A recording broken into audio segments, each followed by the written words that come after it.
నమస్కారం. నిరీక్షణకు స్వాగతం. ప్రతి వ్యక్తి జీవితంలో సంగీతం ఒక ముఖ్యమైన భాగం అయిపోయింది. అది మన ఇంట్లో వినబడే సంగీతం కావచ్చు, సూపర్ మార్కెట్లో రోడ్డు మీద వినబడే పాటలు కావచ్చు. ఇప్పుడు ఎక్కడ చూసినా అంతా సంగీతమయం. భూమి మొదలైన నాటి నుంచి ఈ సంగీతం ఉంది, చివరి వరకు కూడా ఉంటుంది. మానవుల మనసుల మీద సంగీత ప్రభావం ఎంతో శక్తివంతమైనది. మనలోని తెలివితేటలు, విఘ్నతలు సంగీతం ముందు దిగదుడిపే. మనలోని ఆత్మజ్ఞానాన్ని సంగీతం తట్టిలేపుతుంది. క్రైస్తవ సంగీతంలో ప్రఖ్యాతిగాంచిన జేకే క్రిస్టఫర్ తనకున్న టాలెంట్తో దేవునికి మరియు ఈ తరానికి ఎలా సేవ చేయాలనుకుంటున్నాడో ఆయన మాటల్లోనే విందాం.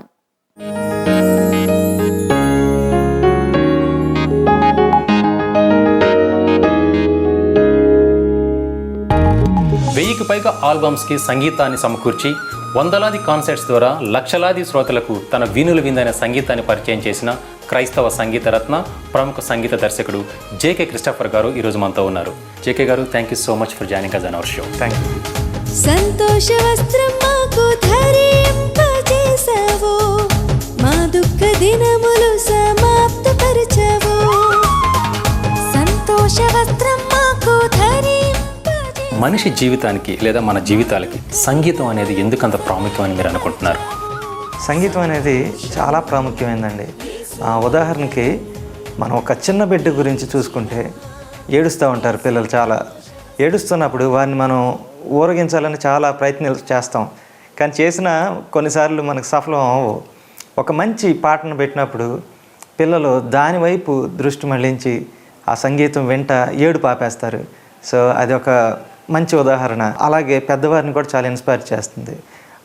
అలాగే కాకుండా ఈ మ్యూజిక్ అనేది దేవుని దగ్గరికి మనుషులను తీసుకురావడానికి, దేవుణ్ణి ఆరాధించడానికి ఈ మ్యూజిక్ అనేది చాలా ముఖ్యమైన రోల్ ప్లే చేస్తుంది.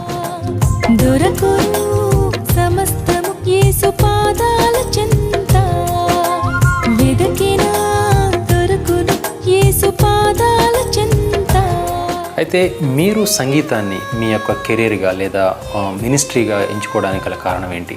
మా ముఖ్య ఉద్దేశం మా డాడీ అండి. So he's songwriter, drummer, composer. అలాగే మా డాడీ వర్క్ చేస్తున్నప్పుడు రికార్డింగ్స్ చెన్నైలో రికార్డింగ్ చేసేవారు. ఆ రికార్డింగ్స్లో కూడా నేను వెళ్ళేవాడిని. మా డాడీ కూడా వెళ్ళి వాళ్ళు ఏం చేస్తున్నారు, ఈచ్ అండ్ ఎవ్రీ మ్యూజిషియన్ ఏం చేస్తున్నారు చూస్తూ ఉండేవాడిని. సో అది ఫస్ట్ నా మ్యూజిక్ అసలు నేను కెరీర్గా ఎంచుకోవడానికి కారణం అనమాట.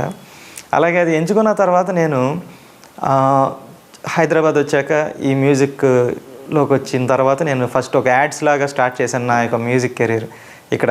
అలాగే ఆల్బమ్స్ చేస్తూ ఉండేవాడిని, గాస్పుల్ ఆల్బమ్స్. ఆ తర్వాత నాకు తృప్తి ఉండేది కాదు. ఈ సెక్యులర్ మ్యూజిక్ వాయించేవాడిని, బట్ దేవునికి వాయించినంత తృప్తి, మనశ్శాంతి మనకి సెక్యులర్ మ్యూజిక్లో ఉండేది కాదు నాకు.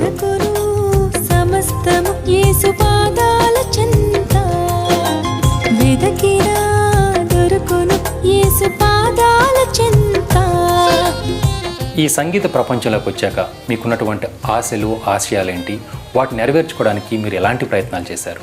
దేవుని కోసం బెస్ట్ మ్యూజిక్ ఇవ్వాలనేదే నా ప్రయత్నం బ్రదర్. అప్పుడు సో నేను ఎప్పుడు కష్టపడేవాడిని. ఎలా అంటే నైట్ డే అసలు ఒక్కోసారి నిద్ర ఉండేది కాదు. అయినా కానీ ది బెస్ట్ అవుట్పుట్ రావడానికి కోసం నేను చాలా అసలు ఒక ఆల్బమ్ గురించి చాలా శ్రమించేవాడిని. సో దానికి ప్రతిఫలంగా దేవుడు నన్ను నా యొక్క కష్టాన్ని, నా యొక్క పనిని దీవించి 1000కి పైగా ఆల్బమ్లు చేయటానికి దేవుడు నాకు కృపనిచ్చాడు.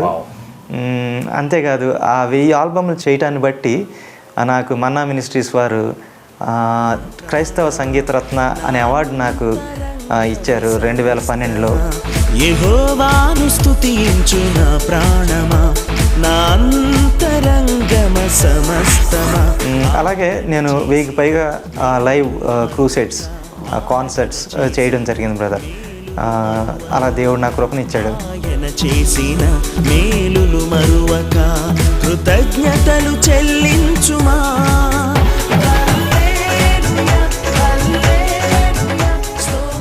సినీ ఇండస్ట్రీ ఎంతో కలర్ఫుల్గా ఉంటుంది, అక్కడ ఎన్నో అవకాశాలు ఉంటాయి. మీకు ఎంతో టాలెంట్ ఉంది, కాబట్టి దాన్ని వదిలేసి క్రైస్తవ సంగీతంలోనే ఉండాలని మీరు ఎందుకు అనుకున్నారు? అనేకమైన మూవీస్కి, యాడ్స్కి నేను వర్క్ చేయడం జరిగింది. అలాగే బిజీగా చాలా డే అండ్ నైట్ అలా వర్క్ చేస్తూ ఉండేవాడిని. ఒక డే నాకు చాలా సిక్ అయిపోయాను నేను. నాకు ఒళ్ళంతా డీహైడ్రేషన్ అయిపోయి వామిటింగ్స్ మోషన్స్ అయ్యి చాలా అసలు నేను ప్రాణాపాయం వరకు అయిపోయిందనమాట. ఎంత అంటే ఇక నన్ను హాస్పిటల్కి ఇమ్మీడియట్గా తీసుకెళ్లారు.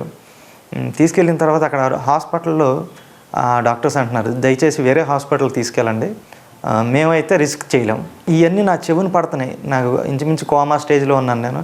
చెవుని పడుతున్నాయి. అయినా ఆ టైంలో నాకు దేవుడు మాట వినిపిస్తుంది, నిన్ను స్వస్థపరచు యెహోవా నేనే అని వినిపిస్తుంది. అసలు నాకు చాలా కంఫర్ట్ అనిపించింది.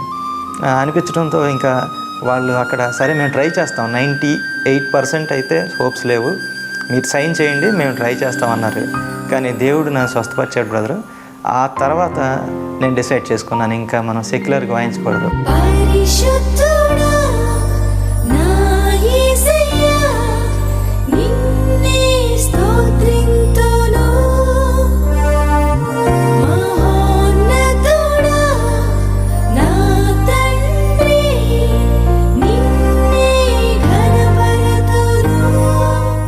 బ్రతికిన నాళ్ళు దేవుని కోసమే పని చేయాలి, దేవుని కోసమే మనం మన సంగీతాన్ని వాడాలని నేను నిర్ణయించుకుని ఇంకా ఓన్లీ ఫర్ క్రైస్ట్.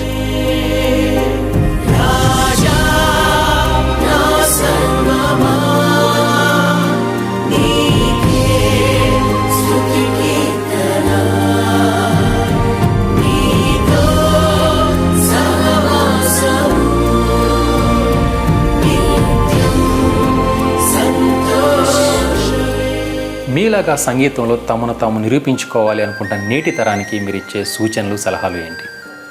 దేవుని కోసం నమ్మకంగా పనిచేయాలి, ది బెస్ట్ మ్యూజిక్ ఇవ్వాలండి.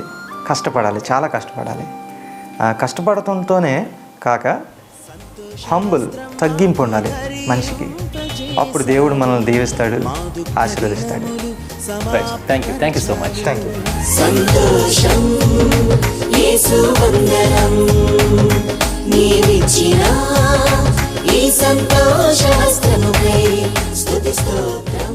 ప్రభువు మన మీద కురిపిస్తున్న శాశ్వతమైన ప్రేమకు బదులుగా మనము ఆయన్ను స్తుతించడం, ఆరాధించడమే సరైన విషయం. దేవుని యొక్క ప్రత్యక్షతకు స్పందనగా మనం పాడే ప్రతి పాట కూడా చాలా శక్తివంతమవుతుంది. దాని ద్వారా గొప్ప గొప్ప కార్యాలు జరుగుతూ ఉంటాయి. అయితే ఈ లోకంలో ఒకసారి గమనించినట్లయితే దేవుడు సృష్టించినటువంటి ప్రతి మానవుల్లో కనీసం ఒక తలాంతైనా ఉంటుంది. ఏ తలాంతు లేనటువంటి వ్యక్తి ఈ ప్రపంచంలో ఎవరు ఉండరు. కానీ తలాంతులు ఉన్నటువంటి మానవులు రెండు రకాలుగా ఉంటారు. కొంతమంది తమ తలాంతేంటో గుర్తించి దానికి అనుగుణంగా వ్యవహరిస్తారు. కొంతమంది ఏంటో తన తలాంతు తెలియకుండానే జీవిస్తూ ఉంటారు. వారు ఎప్పుడూ కూడా ఒక విధమైనటువంటి ఐడెంటిటీ క్రైసిస్లో ఉంటారు. అంటే నేనెవర్ని అనే ప్రశ్నార్థకమైనటువంటి జీవితంలోనే వాళ్ళు ఉంటూ ఉంటారు. అయితే టాలెంట్ గుర్తించిన వాళ్ళు మళ్ళీ రెండు రకాలుగా ఉంటారు. కొంతమంది దాన్ని బాగా శిక్షణ, క్రమశిక్షణలో పెట్టి ఆ టాలెంట్ ద్వారా మెరుగైనటువంటి జీవితాన్ని జీవించడానికి ప్రయత్నం చేసేవాళ్ళు. కొంతమంది గుర్తించి ఆ విధంగా ఉండిపోతూ ఉంటారు. అయితే శిక్షణ, క్రమశిక్షణ కలిగినటువంటి వ్యక్తులు కూడా కొంతమంది దేవునికి మహిమార్థంగా, సమాజానికి ఉపయోగపరంగా తమ టాలెంట్స్ను వాడుతారు. కొంతమంది తమ డబ్బు కోసం, పేరు కోసం వాడుకుంటూ ఉంటారు. జేకే క్రిస్టఫర్ గారి జీవితాన్ని మనం ఇప్పుడైతే చూసాం కదా, ఆయన తన యొక్క టాలెంట్ని గుర్తించారు. ఆ టాలెంట్ని ఆయన శిక్షణ ద్వారా, క్రమశిక్షణ ద్వారా మెరుగుపరుచుకున్నారు. అందుట్లో చివరిగా అతి ప్రాముఖ్యమైనదిగా దాన్ని దేవుని మహిమార్థమై వాడగలుగుతున్నారు. మరి మీకు కూడా ఒక టాలెంట్ ఉంది కదా, ఆ టాలెంట్ ఏంటో గుర్తించగలిగారా? దాన్ని క్రమశిక్షణ ద్వారా మెరుగుపరుచుకోగలుగుతున్నారా? ఆ టాలెంట్ ద్వారా దేవునికి మహిమకరంగా జీవించగలుగుతున్నారా? యేసుక్రీస్తు ప్రభువారు బోధించినటువంటి ఉపమానాల్లో ఒకటి టాలెంట్స్ గురించే. దాంట్లో మనం గుర్తించినట్లయితే నీ టాలెంట్ నువ్వు గుర్తించకుండా ఉండినా, దాన్ని నిరుపయోగంగా పెట్టినా, వాడకుండా వదిలిపెట్టినా, ఎంత కఠినంగా మాట్లాడాడంటే యేసయ్య వాడిని నరకంలోకి పంపించేయాలి అంటున్నాడు. కాబట్టి మన టాలెంట్ ఏంటో మనం గుర్తించ భాగ్యమే అన్నాం. దాంట్లో ప్రాముఖ్యంగా ఈరోజు మ్యూజిక్ గురించి ఆలోచిద్దాం. సంగీతం అనేది భూమి పుట్టక మునిపించే ఉంది. ఎందుకంటే పరలోకంలో దేవదూతలు దేవుణ్ణి స్తుతిస్తూ పాటలు పాడుతూ ఉండేవి. ఈ ప్రపంచంలో ప్రసంగాలు ఉన్నాయి కదా, వర్తమానాలు ఉన్నాయి కదా, అది ఆగిపోతుందేమో కానీ పాటలు మాత్రం ఆగిపోవు. ఆరాధన మాత్రం ఆగిపోదు. పరలోకంలో ఆరాధన కొనసాగుతూ ఉంటుంది. కాబట్టి మనం ఆరాధించే వారం అవ్వాలి. సంగీతాన్ని దేవుడు మనలో పెట్టాడు. ప్రతి మానవుల్లో కూడా సంగీతం ఉన్నది. సంగీతానికి స్పందించినటువంటి మానవుడు అంటూ ఈ లోకంలో ఉండడు. ఆదాము తొలిసారిగా అవ్వను చూసినప్పుడు పాట పాడాడు. దావీదు పాట పాడితే సౌలుకు పట్టినటువంటి దెయ్యం కూడా పారిపోయేది. సంగీతం అంత శక్తివంతమైంది. సంగీతం ఒక నిర్లిప్తలో ఉన్నటువంటి మానవుణ్ణి లేపగలుగుతుంది, ఉత్తేజవంతునిగా చేయగలుగుతుంది. సంగీతం ద్వారా దేవునికి చేరువ అవ్వగలుగుతాం. కానీ సంగీతం ఇంకో పని కూడా చేస్తుంది. పెదాల మీద దేవుణ్ణి ఆరాధిస్తూ మనసుల్లో ఏదేదో ఆలోచించే వాళ్ళు ఉంటారు. All to Jesus I surrender, సమస్తము నీకే సమర్పిస్తున్నానని పాడుతూ మనసుల్లో మాత్రం దేవునికి చోటు ఇవ్వకుండా ఉండొచ్చు. అయితే అలాంటి సంగీతం దేవుడికి ఇష్టం లేదు. దేవునికి ఇష్టమైంది యథార్థమైనటువంటి పాట, హృదయ లోతుల్లో ఉన్నటువంటి ఆలోచననే పెదవుల మీదకి తీసుకురాగలిగి ఉండాలి. మరి అలాంటి సంగీతమే మీరు ఉపయోగిస్తున్నారా? అలాంటి జీవితాన్నే మీరు కలిగి ఉన్నారా? ఒకవేళ లేకపోతే ఈరోజు దేవుని దగ్గరకు వచ్చి, దేవా నేను పాటలు పాడాను కానీ నా జీవితం అలాంటిది కాదు, క్షమించు అని అడిగితే దేవుడు క్షమిస్తాడు. హృదయపూర్వకంగా పాడదాం, దేవునికి దగ్గర అవుదాం, దేవుని యొక్క శక్తిని మన జీవితంలో సంగీతం ద్వారా రుచి చూద్దాం. మరి సంగీతం విమోచించబడాలని, మనకి ఆశీర్వాదకరంగా ఉండాలని కలిసి ప్రార్థన చేద్దామా? నీత కలిసి ప్రార్థన చేద్దామా? తప్పకుండా. దేవా, సంగీతం అనేటువంటి తలాంతిని చాలామందికి ఇచ్చావు ప్రభా. సంగీతాన్ని ఆస్వాదించేటువంటి మనసును మా అందరికి ఇచ్చావు ప్రభా. అయితే ఆ సంగీతం ద్వారా యథార్థంగా నిన్ను స్తుతించగలుగుటకు మాకు నేర్పించమని అడుగుచున్నాం. ఆ సంగీతం ద్వారా నీకు చేరువ అవడానికి శక్తిని మేము అనుభవించగలుగుటకు ఆశీర్వదించమని యేసే నామములో ప్రార్థన చేయించున్నాం. Amen, amen. యేసుక్రీస్తుతో వ్యక్తిగత సంబంధం ఉంటే మనం ఎలాంటి పరిస్థితిలోనైనా సంతోషంగా ఉండవచ్చు. ఆయన్ను స్తుతిస్తూ ఆరాధిస్తూ బ్రతకవచ్చు. అదెలాగో తెలుసుకోవాలనుకుంటున్నారా? అయితే వెంటనే మాకు ఫోన్ చేయండి. మీకోసం మేము ప్రార్థన చేస్తాం. చూస్తూనే ఉండండి మీ నిరీక్షణ.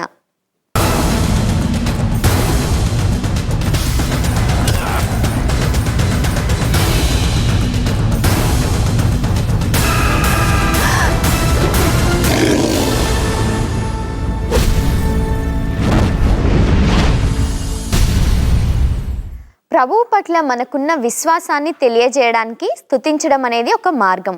ప్రభువు మనతోనే ఉన్నాడని, మన జీవితాల్లో ఎదురయ్యే అన్ని పరిస్థితుల ఫలితాలు ఆయన ఆధీనంలో ఉన్నాయని స్తుతి ద్వారా మనం చాటి చెప్తాం. అదెలాగో ఈ పాట ద్వారా తెలుసుకుందాం.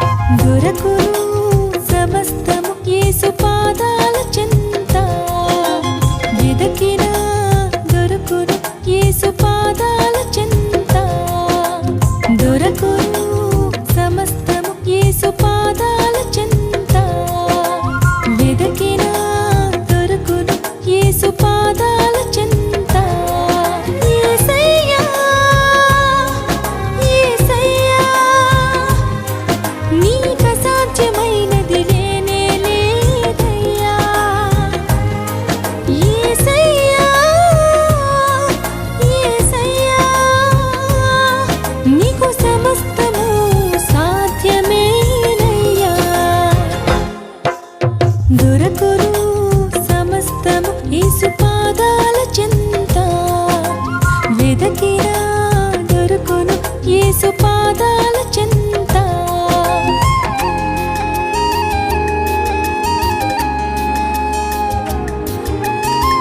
యాజీరు అను అధికారి యేసు పాదాలను చేరి బతిమాలుకోనేను తన 12 కుమార్తెకై.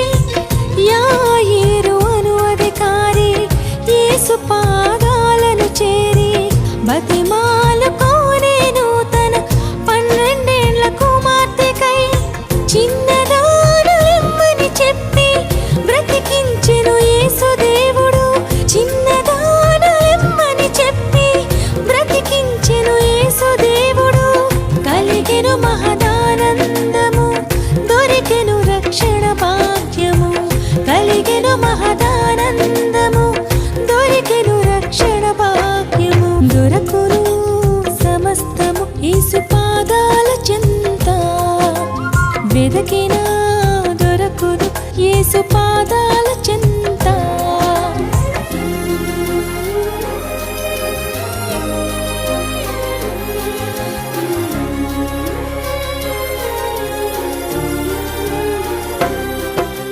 దేవునితో సన్నిహిత సంబంధాన్ని ఏర్పరచుకోండి.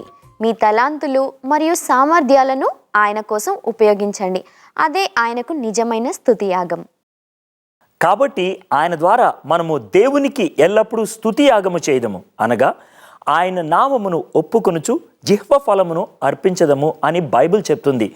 మనం పాడేటువంటి పాటలు పెదాల మీద ఏదైతే ఉన్నదో హృదయంలో కూడా అటువంటి ఆలోచనే ఉండగలిగేటట్లు మనం చేద్దాం. ఈ కార్యక్రమం మీకు ఆశీర్వాదకరంగా ఉందా? అయితే మీ స్నేహితులు మరియు బంధువులకు ఈ కార్యక్రమం గురించి చెప్పడం మర్చిపోవద్దు. తిరిగి మరో ఎపిసోడ్లో మళ్ళీ కలుసుకుందాం. దేవుడు మనందరికీ తోడుగా ఉండను గాక.